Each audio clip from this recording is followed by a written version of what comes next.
Bonjour à tous, merci d'être présents pour cet atelier. Je me présente en premier lieu, donc je m'appelle Jennifer Cunha da Silva et je suis la déléguée à la protection des données au centre de gestion du Lot-et-Garonne.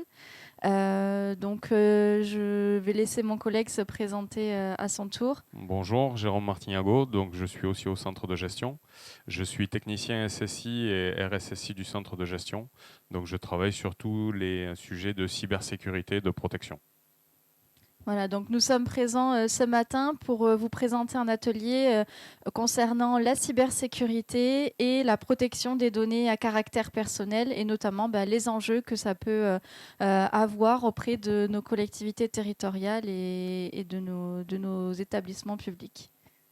Alors au programme, on va parler donc du coup de ces thématiques-là de cybersécurité et protection des données. Donc essentiellement, pourquoi est-ce qu'on est obligé encore aujourd'hui d'en parler dans les collectivités? Vous apporter quelques exemples concrets et des solutions pour saisir les opportunités qui s'offrent à vous. Et de manière aussi plus pratico-pratique, comment agir pour pouvoir mettre en place ces thématiques dans les collectivités.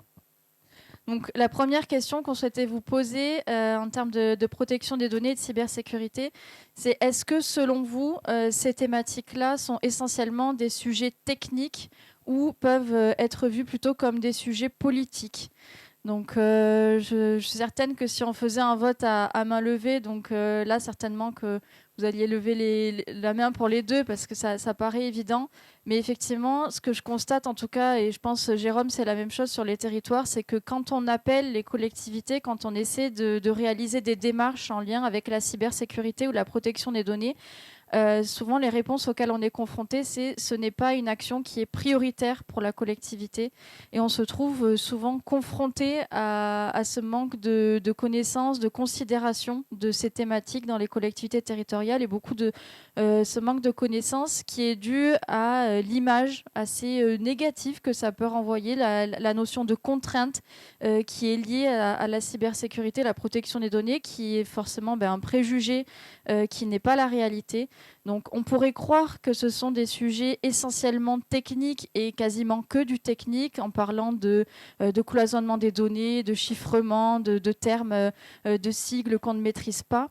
Mais c'est une erreur de le considérer de cette manière-là. Il faut bien intégrer la notion politique de ces questions qui sont avant tout mises en place pour répondre aux intérêts des citoyens, aux intérêts des collectivités. On parle de la souveraineté de l'État, de l'équilibre des droits à la fois entre les usagers, les collectivités et l'État, ou même des structures privées.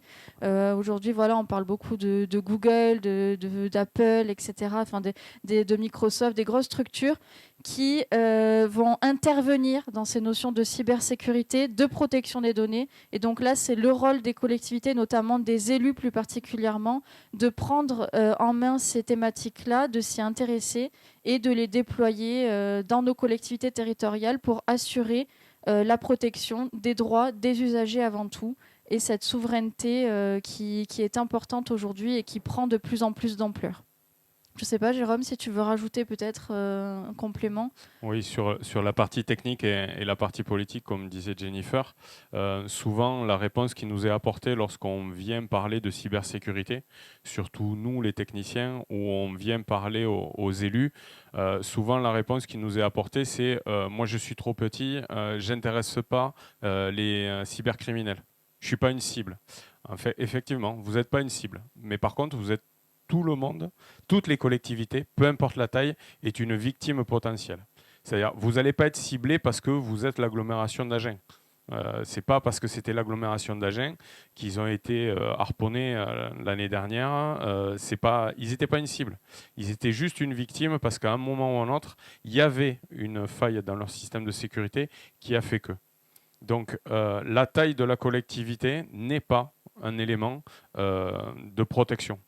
Voilà, il faut vraiment se saisir du sujet et bien penser que peu importe la taille de la collectivité, être une cible n'est pas un lien avec le fait qu'on soit une victime. Si vous prenez des exemples de petites collectivités, il y a une petite collectivité en Gironde qui s'est fait défacer le site internet. Elle avait c'est une commune qui a 298 habitants. Donc clairement, le site internet, il y a un intérêt qui est très limité. C'est juste que voilà, il y avait une faille de sécurité sur le site internet et que le site internet a été attaqué. Donc oui, on est d'accord, il y a une certaine technicité à avoir pour maîtriser ces thématiques. C'est pas évident, c'est un métier à part entière de pouvoir mettre en place des notions de conformité, analyser des niveaux de sécurité, etc. Mais avant tout, avant de parler de cette technicité, il faut prendre des décisions, il faut se responsabiliser, il faut se renseigner, il faut savoir de quoi on parle. Et en parler tout simplement, c'est important. Donc voilà, là ça passe essentiellement et en priorité par le rôle des élus qui engagent leurs responsabilités sur ces sujets.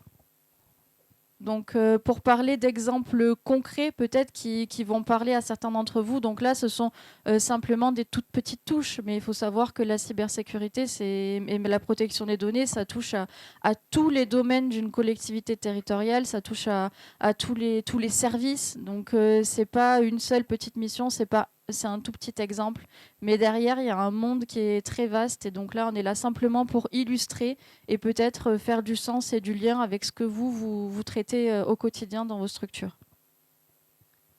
L'exemple numéro 1, c'est une boîte de messagerie piratée. Donc c'est une collectivité qui avait une boîte de messagerie, donc comme c'est indiqué sur le texte, avec un mot de passe qui était trop faible. Je ne vais pas dévoiler tous les éléments techniques, mais en fait, cette collectivité-là avait une messagerie fournie par un opérateur, pas de changement du mot de passe qui avait été initié au tout début, donc dans les années 2004-2005, et donc forcément le mot de passe qui faisait 8 caractères n'était plus en adéquation avec les risques, et donc effectivement la collectivité a perdu l'accès à sa messagerie. Donc imaginez une collectivité qui perd l'accès à sa messagerie pendant plus de 15 jours, suivant les services. Imaginez une collectivité qui a un camping municipal qui se retrouve sans messagerie au mois de juin. Vous pouvez bien penser que votre camping sera beaucoup moins rempli pendant la période de juillet et août. Donc voilà une des conséquences possibles de ce genre d'attaque et les conséquences. On parle aussi aujourd'hui beaucoup de vidéosurveillance, en tout cas pour ma part c'est mon cas.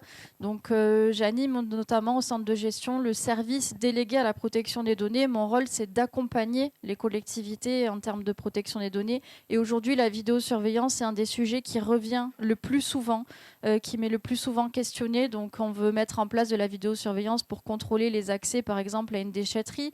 Ça peut être pour s'assurer de la sécurité des biens, des personnes, des lieux de la collectivité, etc. Donc c'est vraiment un domaine de plus en plus vaste et aujourd'hui en plus avec l'émergence et la démocratisation de l'intelligence artificielle, on essaie de faire performer encore davantage ces vidéosurveillances qui sont aujourd'hui appelées caméras intelligentes ou caméras augmentées. Donc, qui permettent notamment par des biais d'algorithmes assez puissants de pouvoir détecter des éventuelles infractions, d'éventuels comportements, compter le nombre de personnes dans un espace public, etc.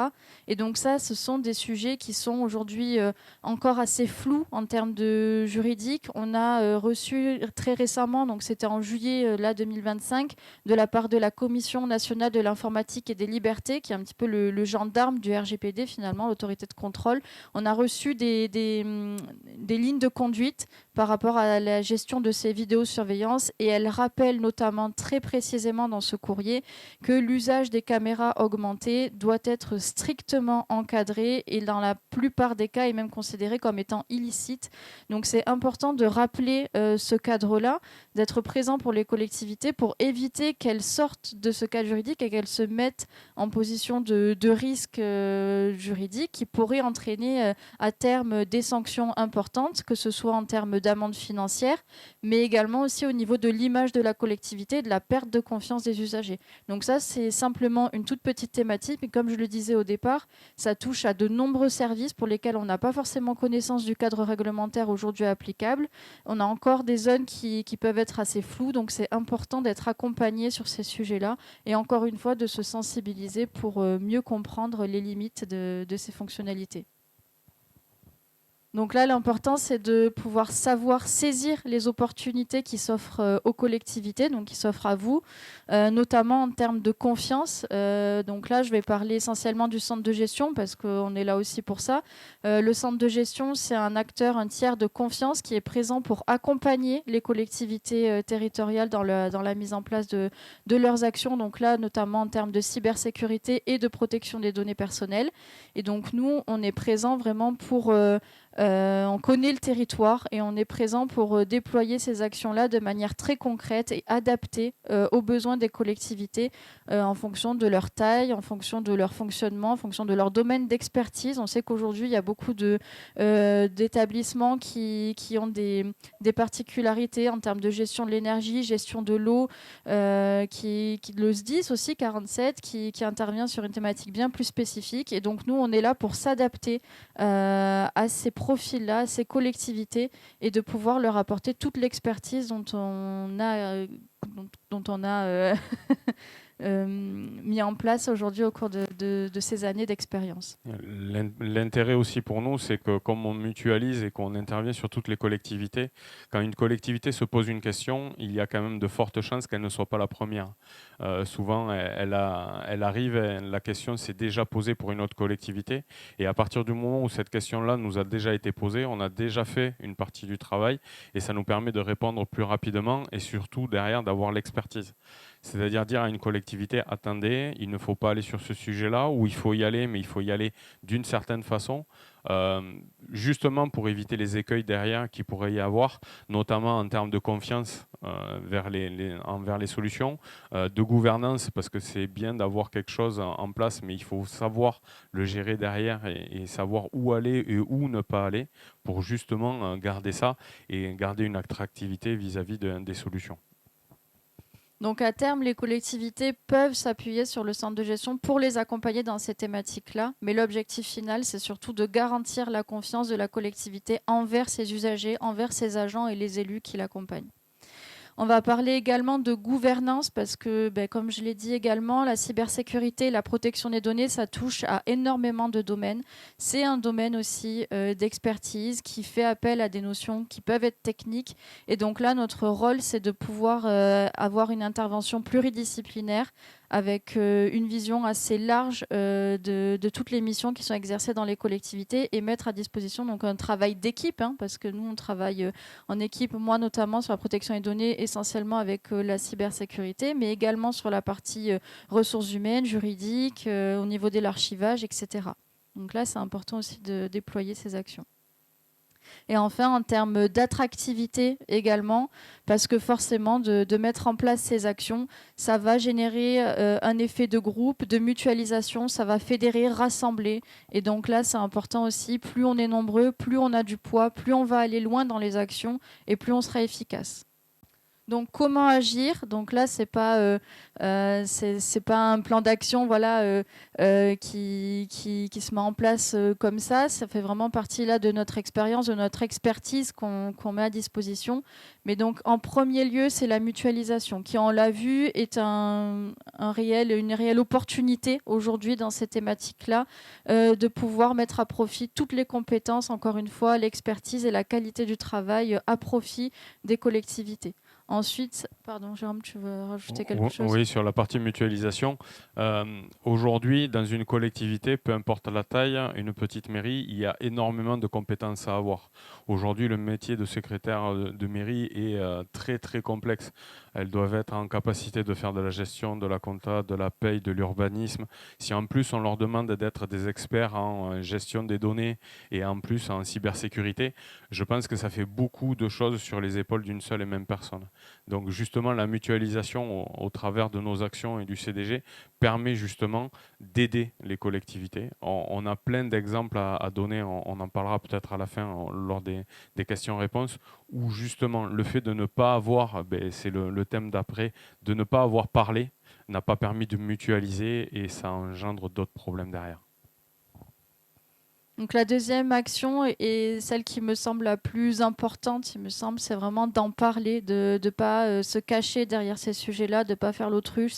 C'est hyper important de pouvoir rendre moins tabou ces sujets, essayer de désacraliser ces missions et aussi enlever les préjugés qui lui sont rattachés, notamment en termes de contraintes et de difficultés de mise en place, parce que ça, c'est pas toujours le cas. Quand on sait où on va, c'est important de simplement suivre les étapes les unes après les autres et il n'y a pas de raison qu'on n'y arrive pas. Ensuite, la troisième proposition donc, de mise en place, ça va être se former, bien évidemment. Donc, comme on disait, ça demande une certaine technicité à certains niveaux. C'est pas forcément un problème, mais c'est important de maîtriser à minima, surtout quand on parle de ces sujets, pour savoir où on va, pour pouvoir être libre plus facilement des décisions, des priorités qu'on va prendre pour le bien de sa collectivité. Se former à son niveau. Alors, on ne va pas demander, comme j'ai déjà dit, à une secrétaire d'être un expert en cybersécurité. Par contre, qu'elle soit en capacité de contacter un technicien ou sur la partie RGPD, de contacter Jennifer au centre de gestion sur ces questions-là. Si déjà elle est formée à un certain niveau, elle sait que lorsqu'elle va arriver à un certain niveau de compétences et de questions, elle sait qu'elle a quelqu'un sur qui s'appuyer pour justement répondre de façon plus technique et plus loin dans le sujet pour justement apporter la bonne réponse. Et enfin, l'action principale aussi, ça va être d'agir une fois qu'on a pris conscience de tous ces éléments-là, qu'on a une cartographie un petit peu du fonctionnement de la collectivité, de ses potentielles failles aussi. Ça va être de pouvoir mettre en place des actions concrètes pour pouvoir mettre en place un niveau de conformité qui soit de plus en plus satisfaisant. Il ne faut pas rester aujourd'hui, à partir du moment où on a parlé et formé, agir, c'est important. Attendre, c'est jamais une bonne solution. Attendre, c'est repousser le problème et lorsqu'il va arriver, il sera peut-être encore plus difficile de réagir et si on avait agi, ça aurait été mieux. Aujourd'hui, on considère que investir en amont, c'est économiser 10 fois ce qu'on va être obligé de dépenser une fois que le problème est arrivé. Donc on reprend les mêmes thématiques qu'on vient de voir sur le slide précédent. Donc effectivement, en parler, se former, agir et mutualiser, ça fait partie des choses qu'il faut faire. C'est un écosystème entier. C'est-à-dire qu'on ne peut pas agir si on ne s'est pas formé, on ne peut pas se former si on n'en a pas parlé avant, et on ne peut pas faire que parler. Il faut aussi agir et il faut aussi se former. Et pour tout ça, c'est quand même beaucoup plus simple lorsqu'on arrive à mutualiser tout ça entre toutes les collectivités. Et donc, c'est là que le CDG intervient et on est un élément de mutualisation et on va permettre aux collectivités justement d'obtenir des réponses de façon plus simple que si chaque entité se débrouillait toute seule dans son coin. Aujourd'hui, on le voit sur toutes les problématiques, aussi bien sur la gestion des données, sur la cybersécurité, sur l'achat, sur la commande publique. On se rend bien compte que chaque collectivité, en restant toute seule dans son coin, a beaucoup plus de difficultés à répondre à toutes ces problématiques-là. Et aujourd'hui, le centre de gestion est là pour répondre à ces questions-là.